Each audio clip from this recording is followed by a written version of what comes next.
के पाक महीने में ऐसे गलत काम किए हैं, इसको ना अल्लाह माफ़ करेगा ना मानवता का है। बाकी ये छत्तीसगढ़ के मुसलमानों ने काम नहीं किया है, ये रोहनिया मुसलमानों का काम है। रोहनिया मुसलमानों को बसाने का काम कांग्रेस कर रही है। कांग्रेस अपने वोट बैंक के खातिर उनकी मतदाता सूची में नाम जुड़वा रही है। उनका आधार छत्तीसगढ़ के बेमेतरा के बीरन गांव में हुई घटना को लेकर अब पूरे छत्तीसगढ़ में का माहौल जो गर्मा गया है। इसी बीच में हमारे साथ में बात करने के लिए डॉक्टर सलीम राज जी हैं। आइए उन समझते हैं सर, जिस प्रकार से जो घटना हुई है बेमेतरा में, सबसे पहले आप उस किस प्रकार से देखते हैं, क्योंकि एक विशेष समुदाय ने एक हिंदू उसको लड़के को मारा है, तो उसको किस प्रकार से देखते हैं? देखिए, बरनपुर की घटना बहुत दुखद है और मन विचलित करने वाली घटना है। चूँकि रमज़ान के पाक महीने में ऐसे गलत काम किए हैं, इसको ना अल्लाह माफ़ करेगा ना मानवता का है। बाकी ये छत्तीसगढ़ के मुसलमानों ने काम नहीं किया है, ये रोहनिया मुसलमानों का काम है। रोहनिया मुसलमानों को बसाने का काम कांग्रेस कर रही है। कांग्रेस अपने वोट बैंक के खातिर उनकी मतदाता सूची में नाम जुड़वा रही है, उनका आधार कार्ड बना रही है। तो लगभग छत्तीसगढ़ में 50,000 रोहनिया मुसलमान आ चुके हैं। जो कल तक छत्तीसगढ़ शांति का टापू कहा जाता था, आज वो आतंकवादी घटना, हिंदू मुसलमान के दंगा करने वाला हमेशा गंगा जमुना तहजीब में चलने वाला छत्तीसगढ़ आज जल रहा है। इसके पीछे कौन है? रोहनिया मुसलमान। रोहनिया मुसलमान बांग्लादेश से घुसपैठ करके आए, रोहनिया से भगाए गए, ऐसे लोगों की शरण स्त्री छत्तीसगढ़ बन गई है। आज जो भी हो रहा है उन्हीं के कारण हो रहा है। इसके लिए यहाँ पर आईजी को, पुलिस प्रशासन को एक समिति बनाना चाहिए और एक जांच करना चाहिए। जांच करके उनको तत्काल छत्तीसगढ़ से बाहर करना चाहिए। बाहर करने के बाद छत्तीसगढ़ में शांति आ जाएगी। इस प्रकार आपने कहा कि रोहनिया मुसलमान का आपने जिक्र किया कि रोहनिया मुसलमान के कारण ये छत्तीसगढ़ में हो रहा है और 50,000 से संख्या आप उसका जिक्र कर रहे हैं, तो क्या माना जाए कि अभी एक जानकारी ये आ रही है कि वहाँ पे बीरनपुर गांव के जस्ट पास में ही 2 लोगों की मौत हुई है, वो भी मुसलमान हैं, तो आप इस घटना को और किस प्रकार से देखते हैं? बीरनपुर की घटना नक्सलियों के विचारों से जुड़े हुए लोग रोहनिया मुसलमान हैं।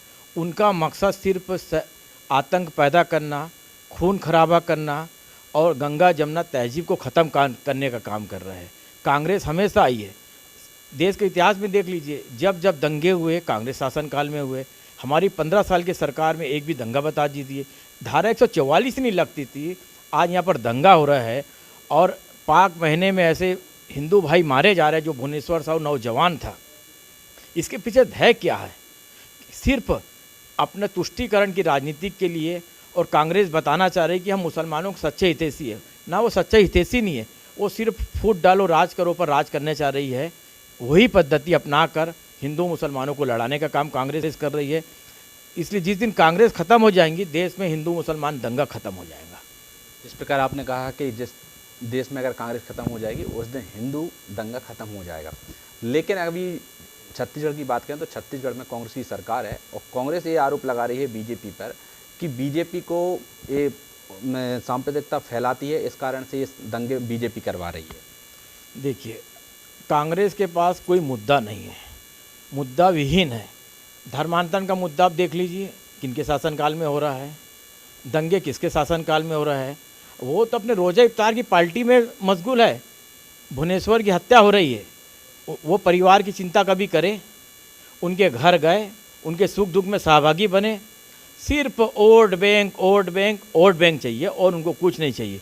रोहनिया को बसाने का काम कांग्रेस के संरक्षण में हो रहा है और इसकी हम घोर निंदा करते हैं लगातार। इसकी जांच कमेटी इतने ही निष्पक्ष है भूपेश बघेल, तो इसकी एक जांच कमेटी बनाए और रोहनिया मुसलमानों को बाहर करे। रोहनिया मुसलमान बाहर हो जाएंगे, छत्तीसगढ़ में शांति हो जाएंगी। साल के आखिरी में चुनाव भी हैं, तो क्या आपका रोहनिया मुसलमान ही एक मुद्दा रहेगा क्या चुनाव में? नहीं, रोहनिया मुसलमान बड़ा मुद्दा रहेगा हमारा। रोहनिया मुसलमान के कारण जहाँ छत्तीसगढ़ के मुसलमानों का हक भी छीना जा रहा है और मुसलमान बदनाम भी हो रहा है। दूसरे देश से आए हुए मुसलमान यहाँ पर आके आतंक फैला रहा है और बदनाम छत्तीसगढ़ के मुसलमान हो रहा है। तो छत्तीसगढ़ के मुसलमानों से भी अपील करता हूँ कि ऐसे गंदे लोगों को और ऐसे लोगों को देश निकाला करा जाए और देश से बाहर करा जाए, जिससे हमारी गंगा जमुना तहजीब बनी हुई रहे। आगे चल के आप इसको लेके कोई एक्शन लेंगे? सरकार क्या है, बीजेपी क्या एक्शन लेगी इसमें कुछ? माननीय संगठन से हम चर्चा करेंगे, प्रदेश अध्यक्ष जी से चर्चा करेंगे और इसके लिए राज्यपाल को हमें ज्ञापन देंगे कि छत्तीसगढ़ में जो रोहिंग्या मुसलमान बसे उनकी एक जांच कमेटी बनाकर रोहिंग्या मुसलमान को छत्तीसगढ़ से बाहर किया जाए। बिल्कुल, ये थे हमारे साथ में डॉक्टर सलीम राज जी, जो कि अल्पसंख्यक मोर्चा के प्रदेश अध्यक्ष भी हैं, जिन्होंने साफ तौर पे कहा कि इसके लिए हम राज्यपाल के पास भी जाएंगे और जिस प्रकार से अभी छत्तीसगढ़ में जो स्थिति बनी हुई है रोहिंग्या मुसलमान को लेकर, उसकी जांच के लिए हम आवेदन भी देंगे और आने वाले टाइम में जिस प्रकार से छत्तीसगढ़ में अभी हैं वो जो बाहर जाने की उनसे बात भी करेंगे। सत्यन शर्मा, पंजाब केसरी टीवी, छत्तीसगढ़। से जुड़े रहने के लिए हमारे YouTube चैनल को सब्सक्राइब करें और नई वीडियो की नोटिफिकेशन के लिए बेल आइकॉन को दबाएं। अगर आप ये वीडियो Facebook पर देख रहे हैं तो लाइक जरूर करें और ज्यादा से ज्यादा शेयर करें। धन्यवाद।